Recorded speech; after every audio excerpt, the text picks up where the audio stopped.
Well, those of you at home might be wondering where the Spicer and Company fan favorite guest is, Dave Rubin. Well, he's been busy fighting cancel culture, the woke mob, and companies being held hostage by woke America in his new book that just came out yesterday. It's called Don't Burn This Country, Surviving and Thriving in Our Woke Dystopia. Well, joining us now with a sneak peek is the author of and host of the Rubin Report, Dave Rubin. Dave, always good to see you. Welcome back to the show. Huge congrats on the book. Hey, by the way, Sean, Dave, listen. Lindsay, I got to tell you, I missed you guys. Hold on. We missed you. Hold on. But Sean is very excited we about missed you. I got book. to tell you, listen, we get a lot of books here at Spicer and Company. A lot of books. I mean, encyclopedias, big books, small books. This wins the award for the best presentation. Yeah. It's a matchbook. Get it? Don't burn this book. And you open it up, and then inside, I got to say, hats off to you guys and your marketing team. Best deal ever. This, by the way, check this out. All the people who endorse this book, what a list, right? But what I thought was so neat, Dave, is you got Jordan Peterson, you got Megyn Kelly, you got Glenn Beck, and then you made room. Look at this. It's a pull down for Sean Spicer and Lindsay Keith. I've never seen anything like that on a book. Amazing. I've never seen right there. I'm It says, just glad I "We'll made be that- sure to okay, keep my made it." matches away." I mean, I've never seen a pull down endorsement like that. Anyway, kudos to your Do team. you know how much extra I'm we glad had to to endorse spend it. on that? My whole advance Probably a was lot. blown on that little extendable flap to really drive Worth the it. point home. But I missed It you was guys. I worth really it. did miss you guys. You know, one of the things with the publishing world, it's a very slow world. They do some good stuff, but it's a slow operation, and they like you to go media dark before you release a book. And that's why I haven't been on the show, but I'm glad to be back. And whatever you guys want to talk about sounds good to me.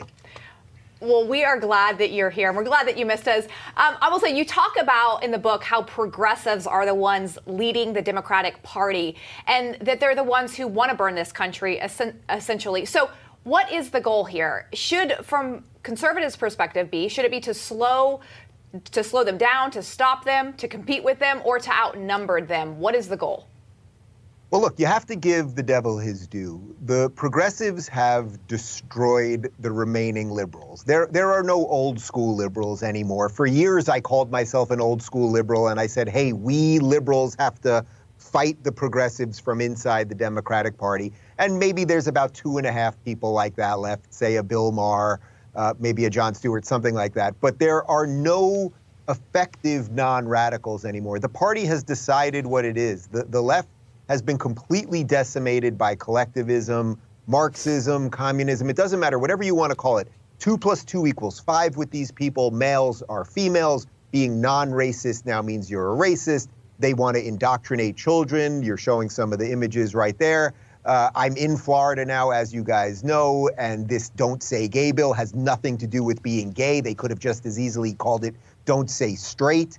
This is a transparency and education bill. They lie about absolutely everything. And what this book really is about is, okay, we can acknowledge that they have caused all sorts of destruction, destroyed our cultural institutions, our educational institutions. They've wreaked a lot of havoc across this country.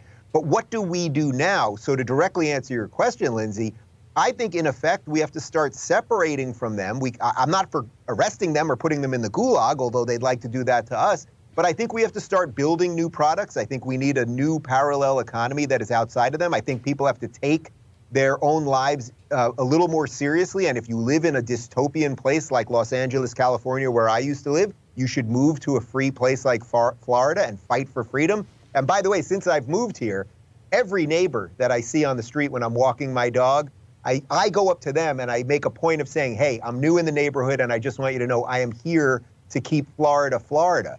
Because Florida is leading the charge right now, and it's important to know, because I would be very wary if I got an influx of all these Californians.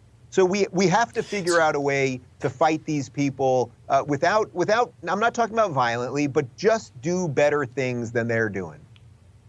So I want to pick up on that. So do we build our own? You know, you did go locals, and you had that. Yeah. Do we build a parallel thing? Because how do we build our own Disneyland? How do we do that? How do you and then the second piece of that is, how do you then preserve it? How do you stop the liberals from taking it over and saying, great, we'll then go in and infiltrate what you build? Yeah. So look, it's a great question. So first off, I believe in human ingenuity more than anything else. I believe in the human mind and the individual against the system and David versus Goliath more than anything else. I think this is a time-tested idea that the people can rise up and fight the machine. So I get it. Nobody wants to fight Disney. I don't think even Ron DeSantis is waking up every morning like, oh, this is very exciting. I have to fight the most powerful cultural corporation in the world. But you know what? He's doing it, and he's doing it effectively. And there's all sorts of people that are canceling their Disney Plus accounts, myself included, and all sorts of families that are saying, we're just not going to go to Disney anymore. It's not with any great pleasure that people do that sort of thing. We all have great memories of watching Disney movies, and Star Wars is the lore of my childhood, although in effect they've ruined Star Wars for a whole bunch of reasons. And they own too many of our dreams. One corporation should not own Star Wars and Marvel and Pixar and everything, because these are the things that our modern stories are out of. And you need stories to understand reality. So we need to build new things. And I know it sounds daunting, right? Nobody's, look, somebody built Newsmax. Somebody Ted Turner at one time built CNN. It was at one time good. It's not good anymore. You guys are doing something good now. I'm basically completely independent because I've built my own production company, and then I started Locals, as you said, to fight some of the big tech stuff. We eventually joined forces with Rumble, and Rumble's going against YouTube and against Amazon AWS. These are not easy things, but you know what? It's not just tech and all of that. It's education. Get your kids out of public schools, and we should be funding students instead of systems. You don't have to send your kid to a 4-year college to get $100,000 into debt to get a degree in lesbian ballet. These are not things that will help them. We can really do things that are different and better and good, and we all know it. We just got to do it. Okay. Call to action. Yeah, call to action. All right, there's a lot in that new book that will get you excited.